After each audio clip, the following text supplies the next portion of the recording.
nossas Bíblias na carta de Paulo aos Colossenses, capítulo 2.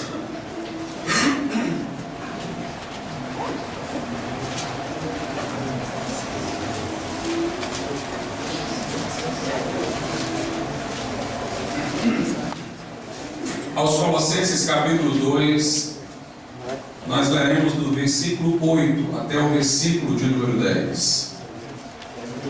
Diz assim a palavra do Senhor: tendo cuidado para que ninguém vos tome por presa sua, por meio de filosofias e sutilezas vazias, segundo a tradição dos homens, conforme os rudimentos do mundo, e não de acordo com Cristo. Pois nele habita corporalmente toda a plenitude da divindade, e nele a cabeça de todo principado e poder. Tendes a vossa plenitude. Podeis sentar, irmãos.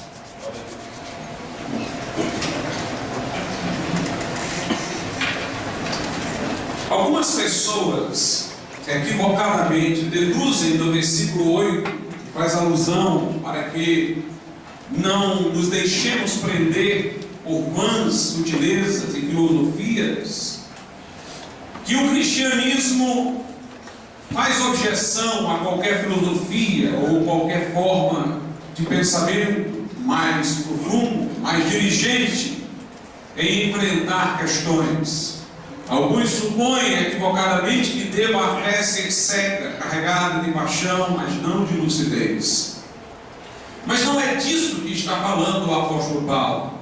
Ele está dizendo que estão equivocadas as filosofias deste mundo e elas se tornam, por isso, em vãs sutilezas, porque elas são segundo a tradição dos homens, porque elas estão norteadas por rudimentos do mundo e não de acordo com Cristo. Portanto, a convocação do texto é para que nós venhamos a engrenar nosso pensamento, nossa concepção de mundo, até mesmo, poderia eu dizer, a nossa filosofia a Cristo Jesus. Está o apóstolo aqui falando da pobreza, da forma de pensar daqueles que não partem de Jesus Cristo, ou que não tomam Jesus como não apenas o seu Salvador, mas o vetor do seu conhecimento. Diz aqui que aqueles que se apegam a essas filosofias de tradições humanas e vãs sutilezas, se apegam também ou fazem conformar o seu pensamento aos rudimentos deste mundo. Houve um filósofo reformado holandês chamado Herman Doivert, que disse uma coisa muito importante. Ele disse que se nós negarmos a Deus, no nosso pensamento sempre iremos pôr no lugar de Deus uma outra coisa. E esta outra coisa que iremos pôr pertence a este mundo, a criação. E portanto nós nos tornaremos inevitavelmente idólatras, se nós não pensarmos a partir de Deus. Lá em Romanos 1 fala daqueles que não reconheceram a Deus, muito embora tivessem o testemunho da criação. Dizendo-se sábios, fizeram-se loucos, porque não glorificaram a Deus e terminaram, diz lá o texto, glorificando a criatura. O homem de hoje julga que não é idólatra, não é politeísta, não é religioso, mas ele, mesmo de maneira secular, ou sob uma versão e máscara secular, é um idólatra e um religioso. Porque não há como negar a Deus sem pôr no lugar de Deus uma outra coisa.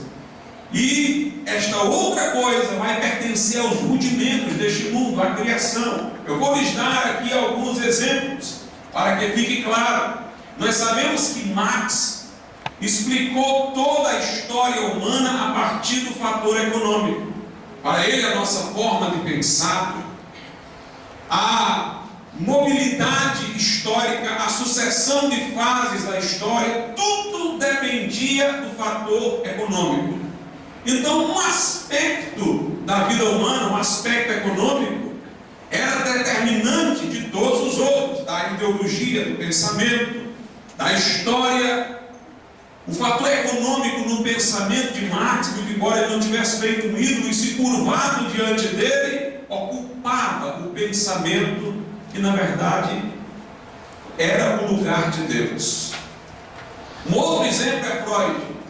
Freud dizia que tudo era a sexualidade.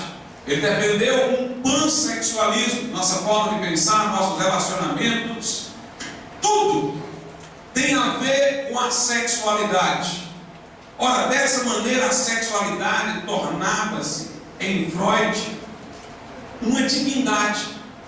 Muito embora não fizesse com imagem e se curvasse diante dela, na medida em que a sexualidade explicava tudo, ela ocupava no seu pensamento o lugar que pertence a Deus. E podia eu seguir em frente. Alguns hermeneutas da filosofia dizem que todo ser que se pode conhecer é a linguagem. E assim a linguagem é tudo, ou tudo se dá através da linguagem. Outros dizem que tudo é histórico, que tudo é em função da perspectiva histórica. Algum elemento do conhecimento é radicalizado, se torna um fator de explicação de todos os outros. Na verdade, os antigos politeístas eram mais honestos do que os intelectuais de hoje. Eles tinham Afrodite para adorar, para representar a sexualidade, tinham uma divindade para representar a guerra. Eles personificavam esses elementos do mundo e os cultuavam abertamente. No nosso tempo, na visão mais secularizada, não há este ato público de religiosidade, de adoração a esses elementos, mas sempre se toma um deles em uma ideologia ou outra e se dá uma universalização e se faz desse fator o determinante de tudo, de maneira que ele se torne uma divindade. É interessante que na antiguidade, antes de nós termos os filósofos socráticos, Platão, Aristóteles, houve os fisicistas. Eles procuravam dizer que tudo na natureza se reduzia a determinados elementos ou substâncias. Tales, por exemplo, diz que tudo é água na natureza. As coisas sólidas são águas mais coesas. A alma é como um vapor, mas tudo é água. Heráclito dizia que tudo é fogo. Outros, como Empédocles, diziam que tudo se reduzia a 4 elementos: fogo, ar, terra e água. E portanto, eles diziam que o mundo estava cheio de Deus. Diziam ironizando, porque eles não se curvavam perante imagens, eles não eram politeístas, pelo contrário, eles eram críticos da superstição popular. Mas quando eles diziam o mundo está cheio de Deus, é porque eles reconheciam que esses elementos, na medida em que para eles era determinante de tudo funcionavam como deuses. Portanto, o homem de hoje, ele é idólatra e não ateu como ele julga ser. Mas, na nossa visão, nós não podemos fazer de uma coisa temporal uma coisa atemporal. Nós não podemos dar a qualquer coisa elementar deste mundo o status de ahistoricidade, de universalidade, porque aí é algo que pertence somente a Deus. Quando nós acreditamos em Deus como Criador, cada coisa vai ter espaço no seu devido lugar. O histórico não vai querer engolfar o biológico não vai engolfar o histórico, a linguagem vai ter o seu lugar, mas ela vai respeitar outras áreas. Cada coisa vai estar no seu lugar e todas elas vão ser integradas pela harmonia, pela orquestra do Maestro Supremo, que é o Criador de todas as coisas, Deus. Carl Jung foi um psicólogo que disse, um psicanalista também, que disse que no inconsciente de todos nós há a ideia de Deus. Ele chegou mesmo a dizer que poderíamos identificar aí a imagem divina no homem, porque todo homem traz no seu inconsciente a ideia de Deus. E ele chegou a dizer uma coisa interessante. Ele disse: é muito melhor que nós venhamos a admitir que Deus está nesse espaço, porque se nós não admitirmos, nós vamos pôr outra coisa no lugar de Deus, e normalmente a experiência histórica mostra que o que colocamos não é melhor. O nazismo colocou o povo como sangue e terra, o fascismo colocou o Estado. O comunismo também colocou o Estado. Portanto, é melhor que Deus esteja no seu devido lugar. Quando nós lemos aqui, então, percebemos que o que Paulo está a fazer é criticar as vãs filosofias deste mundo, que procuram pensar as coisas segundo elementos daqui, como se fossem elementos históricos, atemporais, universais, em vez de eles reconhecerem que devemos pensar tudo segundo Cristo. E quando ele fala segundo Cristo, é porque o Deus a quem adoramos não é a abstração dos filósofos, ele tem rosto, ele é pessoal, ele entrou na nossa história, é o Senhor Jesus Cristo. Na verdade, nós percebemos que a Bíblia defende toda uma cosmologia a partir de Cristo. Aqui em Colossenses 1, versículo de número 16, diz: porque nele foram criadas todas as coisas, nos céus e na terra, as visíveis e as invisíveis, sejam tronos, sejam dominações, sejam principados, sejam poderes, tudo foi criado por ele e para ele. Ele existe antes de todas as coisas e nele tudo subsiste. Na carta aos Hebreus, capítulo 1, é dito que todas as coisas são sustentadas pela palavra do seu poder. Este mundo tem que ter algum suporte, alguma sustentação.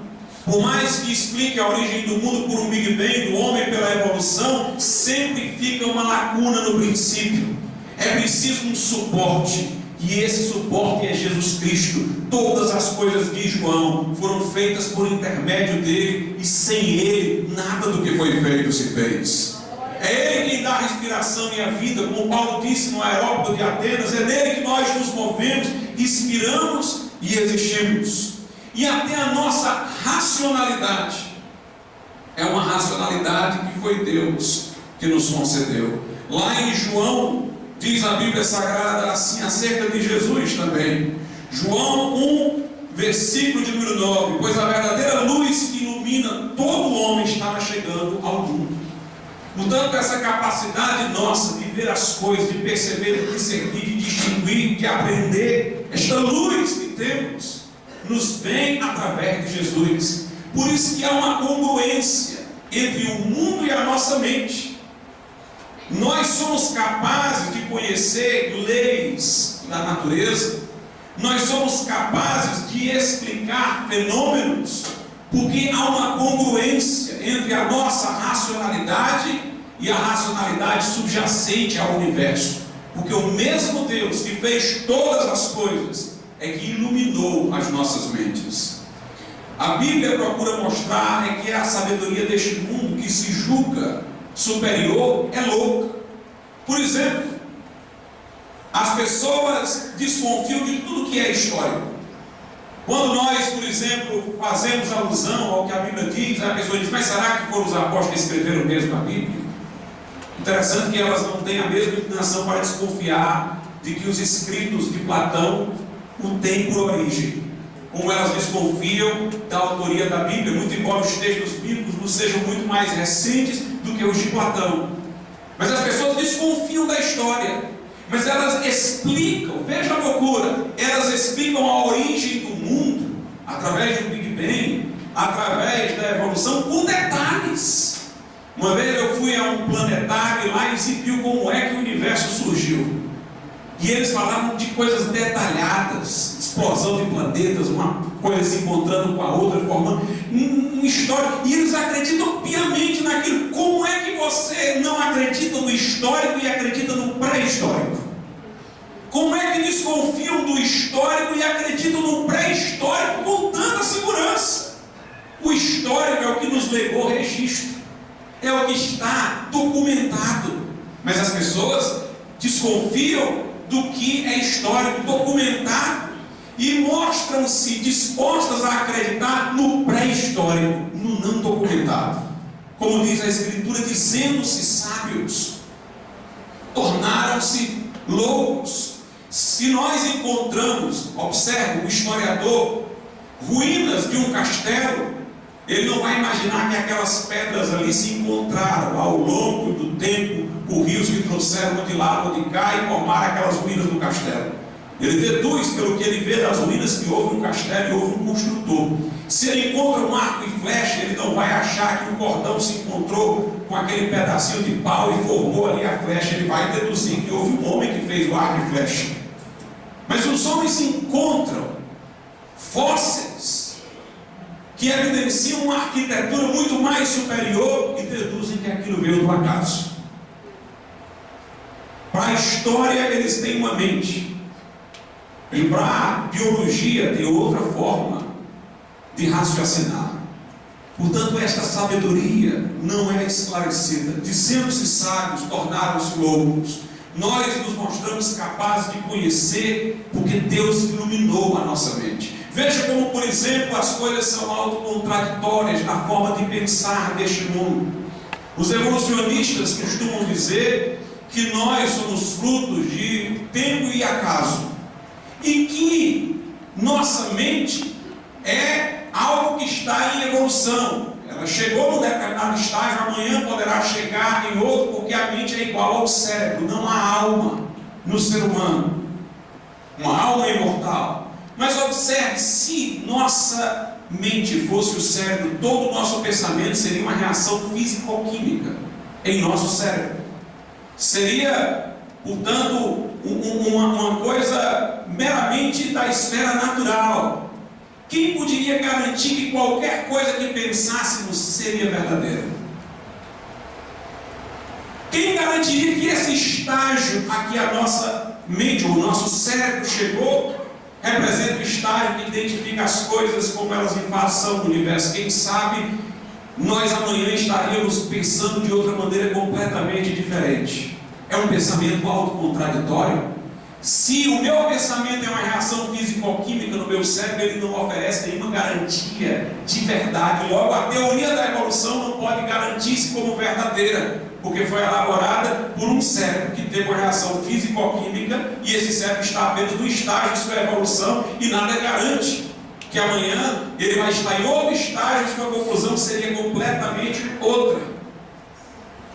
Não há como fazer validação do pensamento. Morre a ciência se o homem for apenas um animal evoluído, for um macaco sem pelos. Ele não tem como fazer algo em matéria de pensamento e certificar-se de que seja verdadeiro. Afinal de contas, o mecanismo da evolução seleciona para sobreviver, não para achar a verdade. Seleciona os mais aptos à sobrevivência, não os que têm maior conhecimento da verdade. Então, o meu conhecimento hoje seria a melhor maneira de eu sobreviver, não o que é verdadeiro sobre as coisas. Dizendo-se sábios, como diz a Escritura, tornaram-se loucos. E a teologia também, nós a temos ancorada em Jesus Cristo. A Bíblia diz em Colossenses 1,15: Ele é a imagem do Deus invisível, o primogênito sobre toda a criação. Em Colossenses 2,9 diz: porque nele habita corporalmente toda a plenitude da divindade. Portanto, nossa antropologia, nossa cosmologia, nossa teologia tem que estar ancorada na pessoa de Jesus Cristo. A história tem que estar ancorada na pessoa de Jesus. Lá em Apocalipse 5 nós temos aquele episódio que João vê no céu um livro lacrado com 7 selos, e ele começa a se lamentar porque não havia ninguém digno de abrir aquele livro e desatar os seus selos. E então alguém o conforta, dizendo: aquele que é o leão da tribo de Judá, a raiz de Davi, que venceu e é digno de abrir o livro e desatar os selos. Aquele livro representa a história humana.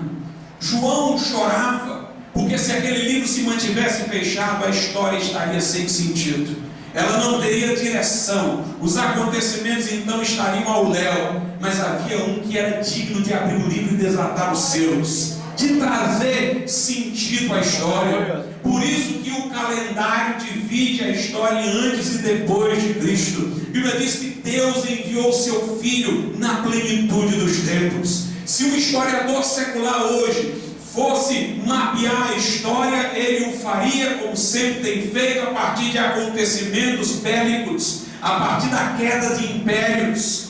Ele iria atrás de queda do Império Romano, tomada de Constantinopla, como sempre é feito, mas, meus irmãos, nenhum evento impactou mais a história da humanidade do que a chegada de Jesus Cristo ao mundo, do que a sua entrada no nosso percurso histórico.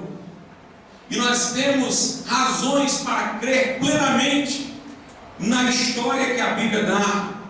Por exemplo, a Bíblia fala da queda do homem. Se não houve a queda do homem, como nós explicamos o que nós estamos enxergando todo dia e desde sempre? Os homens fazem projetos bonitos e na hora da execução se desviam. Eles são capazes de ver coisas boas porque eles receberam a luz que alumia todo homem que vem ao mundo. Eles têm consciência. Muito embora ao longo do tempo venham a cauterizá-la, eles vêm ao mundo com uma consciência que lhes alerta do mal, que lhes indica o bem. E eles são capazes de fazerem discursos belíssimos e projetos filantrópicos maravilhosos, mas se desviam no percurso e no caminho. Sempre o homem está aquém do que deve ser, ele está aquém do que ele mesmo se propõe a ser. Nós temos o testemunho de que houve a queda historicamente dentro de nós, na medida em que nós sabemos que devemos fazer algo e temos que lutar contra outra coisa que em nós reluta, para que façamos o que é devido. O testemunho da queda está dentro de nós. Portanto, não há explicação mais segura para o que temos visto na história da humanidade em matéria de maldade e tragédia, que não o fato de que o homem caiu e sua natureza foi depravada. A Bíblia diz que Deus escolheu Israel como seu povo, inicialmente, para lhe dar testemunho, para receber a revelação. Se isso não é verdade, eu lhes pergunto, por que essa nação insistiu em sobreviver até hoje? Alguém já viu um filisteu? Alguém já viu um perezeu? Jebuseu? Alguém já viu uma amalequita? Quantos impérios subjugaram Israel? Israel foi oprimido pela Síria, foi escravo no Egito, passou pela Babilônia, passou pela Pérsia, passou por Roma, foi espalhada por todas as nações. Esta nação, o Império Persa não existe mais, o Império Romano sucumbiu, ninguém ouve mais falar na Síria, mas esta nação preservou a sua identidade. A Bíblia diz que num dia eles seriam reconstituídos como nação. Está lá no livro do profeta Isaías, e assim aconteceu por uma decisão da ONU, e um dia voltaram a ser uma nação. Dizem que um dos príncipes alemães uma vez falou com o seu capelão, ridicularizando o cristianismo e dizendo assim: eu não tenho tempo para ouvir sermões, me dê uma prova e uma palavra de que Deus existe, a Bíblia é correta, eu não tenho tempo. E aquele capelão abriu a boca e disse: Israel. Explique a história de Israel sem o que a Bíblia diz sobre Israel acerca de sua eleição e da fidelidade de Deus a este povo. Tomás de Aquino foi que disse: se os milagres que estão narrados no livro de Atos não aconteceram, nós temos que explicar um milagre maior ainda. É como é que a igreja cresceu daquela forma, tão rapidamente, sem nenhum milagre ter acontecido. Como é que pagãos politeístas tão facilmente se renderam a um culto monoteísta? Como é que judeus unitaristas se renderam a um Deus trinitário? Não há outra forma de explicar senão pelo que aconteceu conforme o livro de Atos. Alguém já disse que nós cristãos sempre vamos existir porque nós temos a melhor história para contar. Não há história como a história de Cristo. Não há pessoa tão singular como a pessoa de Cristo. Não há história narrada de alguém que possa sequer se assemelhar a esta figura que é a pessoa de Jesus. Alguém já disse, é como se os 4 maiores gênios da humanidade tivessem se juntado para criar a história desse homem, como se Mateus, Marcos, Lucas e João pescador, outro pescador, coincidisse de se juntar e todos eles serem gênios para forjar a história mais bonita que já se viu.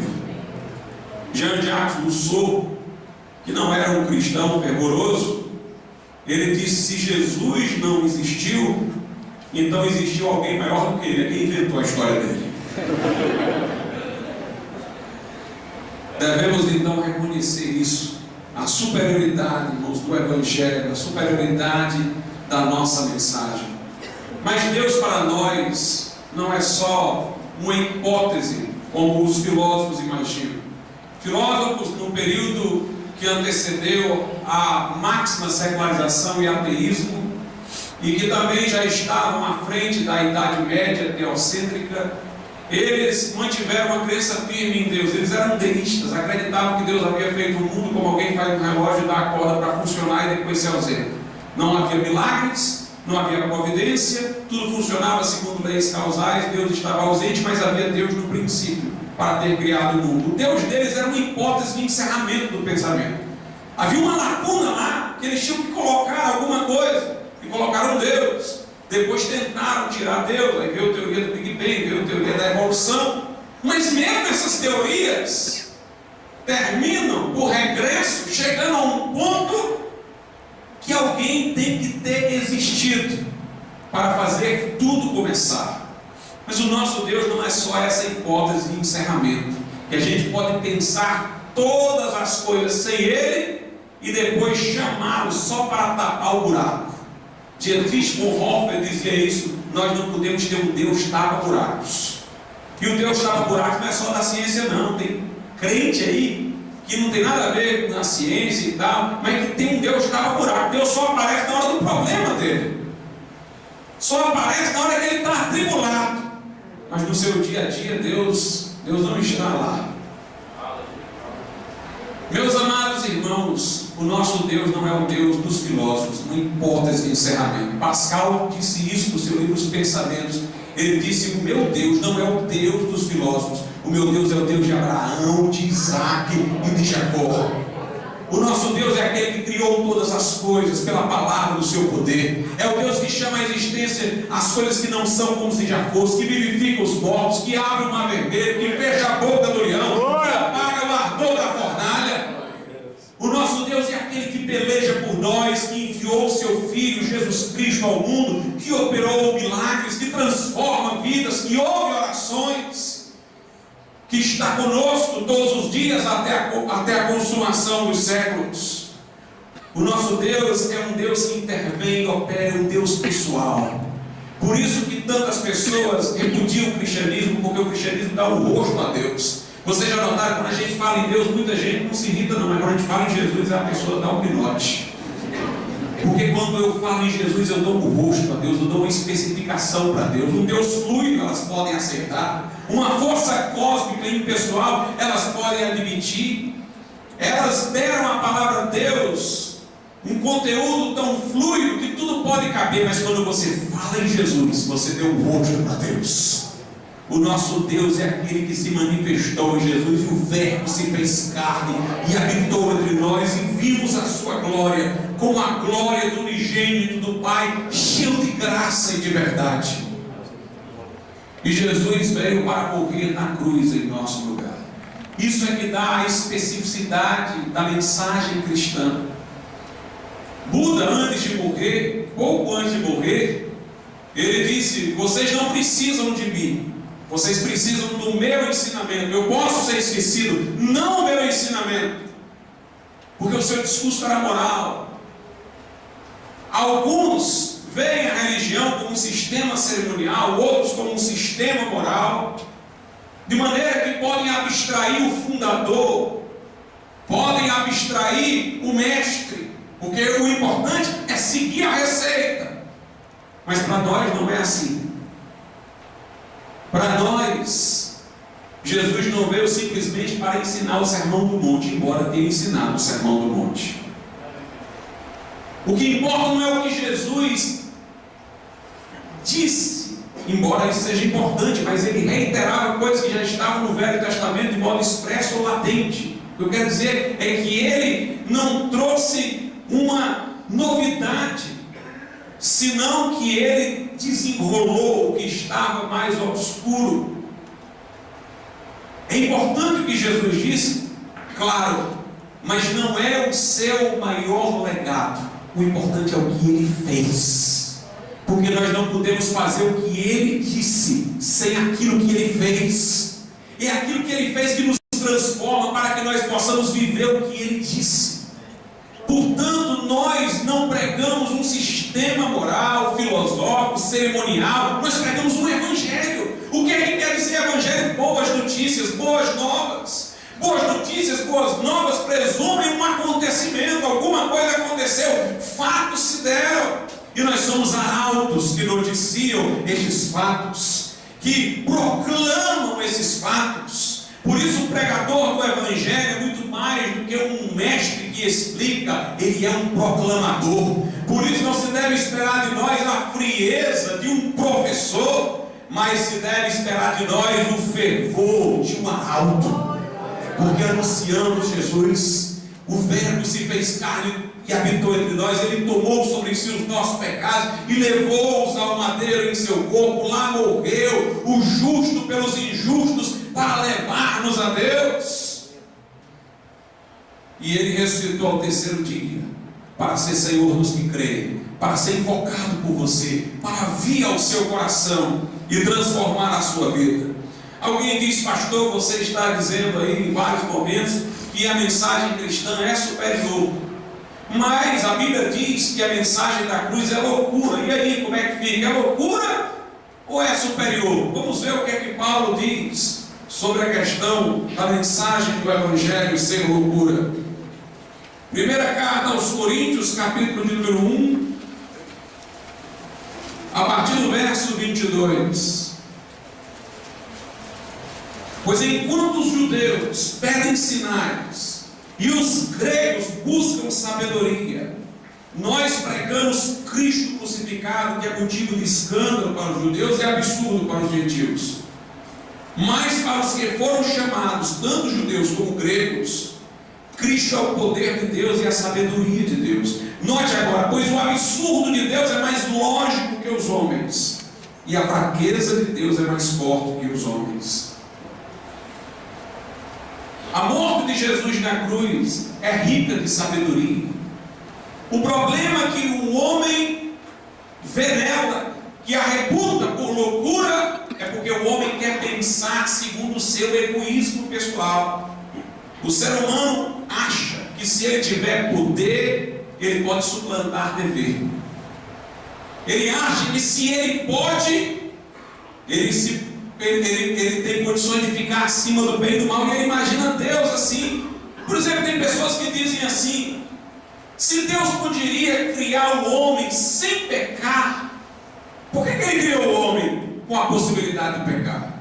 Note, a pessoa diz: se ele tem o poder, por que não faz do jeito dele?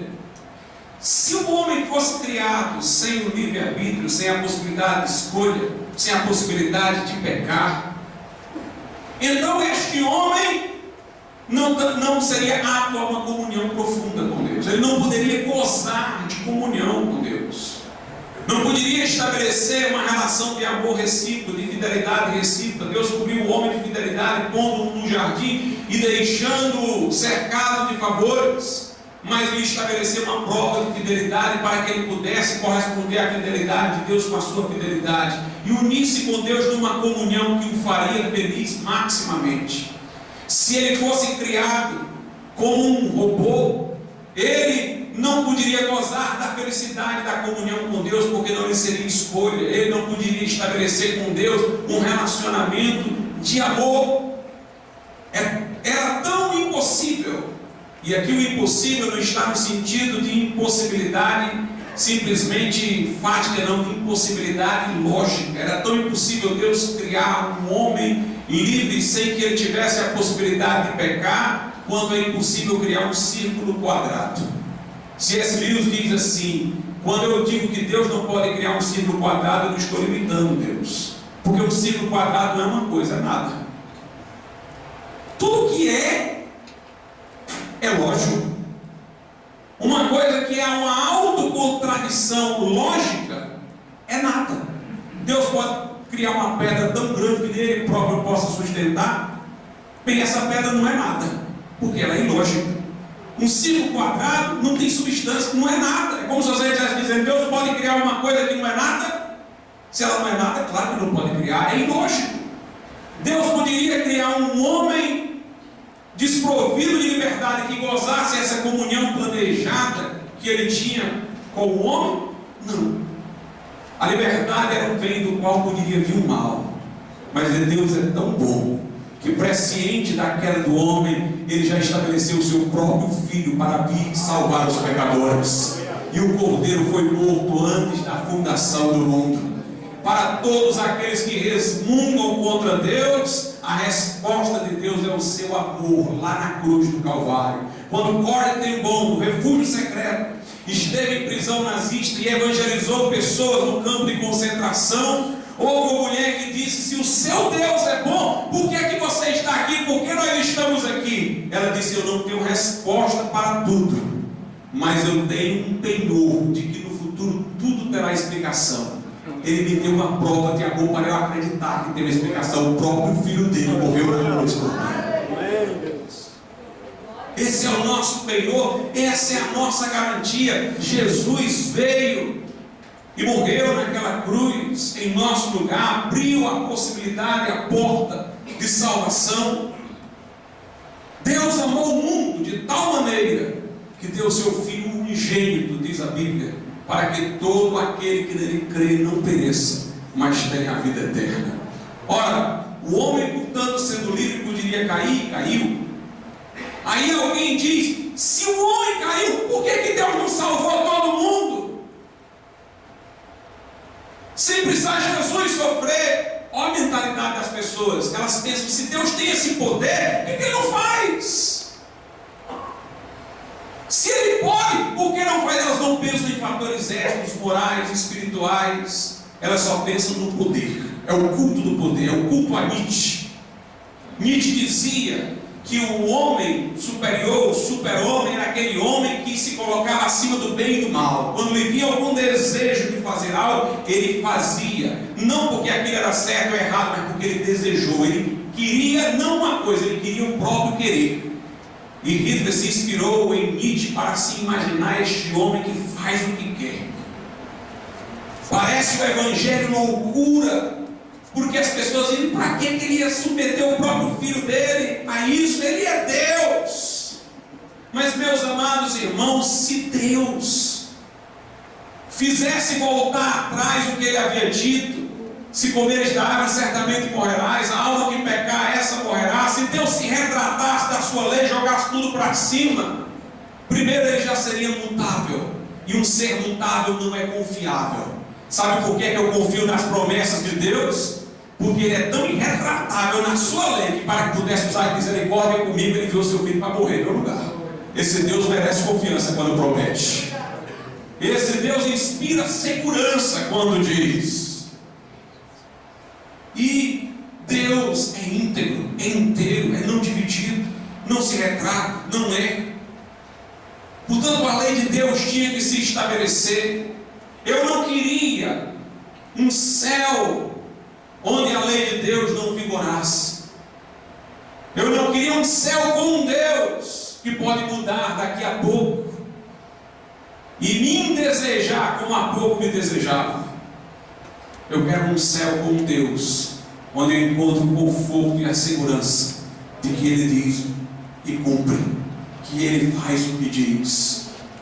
Portanto, para manter sua lei intacta, Deus enviou Jesus para morrer em nosso lugar, o justo pelos injustos, para levar-nos a Deus. Sim, a cruz é loucura para os que perecem, mas para nós que entendemos o caráter de Deus, a santidade de Deus, a cruz é o poder de Deus e a sabedoria de Deus. O Jesus a quem nós servimos, Ele disse: eu sou o caminho, a verdade e a vida. Ele não é só a verdade que tudo explica, Ele é a vida. Por isso você precisa ter uma comunhão profunda com Ele. O crente em Jesus é chamado a ser testemunha de Jesus. Atos 1:8: recebereis poder ao descer sobre vós, o Espírito Santo, sereis minhas testemunhas. Nós não testemunhamos a favor de um pensamento, uma forma de pensar, alguma coisa. Nós testemunhamos a favor de uma pessoa. Nós proclamamos uma pessoa. Jesus quer ser não apenas aquele que vai iluminar para ter a verdade e o melhor sentido das coisas. Como disse C.S. Lewis, acredito no cristianismo como acredito no sol que acabou de nascer. Não somente porque eu vejo, mas porque por ele eu vejo todas as coisas. Você vai descobrir que ele é a verdade, mas vai descobrir também que ele é a vida. Jesus quer entrar no nosso coração e tornar a nossa vida significativa com ele. Ele disse: quem tem sede, vem a mim e beba. Quem crê em mim, como diz a Escritura, do seu interior fluirão rios de água viva. Ele disse: vinde a mim os cansados e sobrecarregados, e eu vos aliviarei. Tomai sobre vós o meu jugo, aprendei de mim, que sou manso e humilde de coração. E esse Jesus que fez tais convites, ele ressuscitou dentre os mortos. Ele está vivo à destra de Deus. Ele é o advogado dos que creem, é o nosso sumo sacerdote, é o nosso precursor no céu, é o nosso intercessor. E esse Jesus está com os que creem através do seu Espírito. Ele disse: eis que estou convosco todos os dias até a consumação dos séculos. Está no coração dos que creem, a todos quanto receberam, a saber, os que creem no seu nome, deu-lhes o poder de serem feitos filhos de Deus. Meus irmãos, nós temos o privilégio não só de ter pela Bíblia a orientação para conhecermos as coisas adequadamente, mas nós temos um amigo mais chegado que o irmão, alguém que possamos acerca dele dizer: ainda que eu ande no vale da sombra da morte, não temerei mal algum, porque tu estás comigo. Alguém que pode nos dizer: nunca te deixarei, nunca te desampararei. Quando atravessares as águas, eu serei contigo. Quando passares pelo fogo, a chama não arderá em ti. Jesus é o Senhor vivo, ressurreto, que habita no coração de todos aqueles que creem. Ele é o assunto de toda a Bíblia. Em Gênesis, ele é o descendente da mulher. Em Êxodo, ele é o libertador. Em Deuteronômio, em Levítico, é o sacrifício expiatório. Em Josué, é o príncipe dos exércitos do Senhor. Lá em Ruth, ele é o parente resgatador. Jesus, lá em Salmos, é o socorro bem presente na hora da angústia. Em Provérbios, é a sabedoria de Deus. Também em Eclesiastes, em Cantares, ele é o noivo. Nos profetas, ele é o servo sofredor. Ele é o rei que havia de vir. Em Mateus, ele é o rei. Em Marcos, ele é o servo. Em Lucas, ele é o homem ideal. E João é o verbo que se fez carne. Em Atos, ele é o Senhor da igreja. Nas epístolas, ele é o cabeça do corpo. E no Apocalipse, ele é o alvo e o homem. É o último, é o princípio, o fim, é o mistério novo. O princípio é o céu.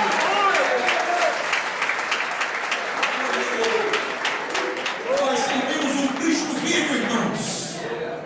Um Cristo vivo.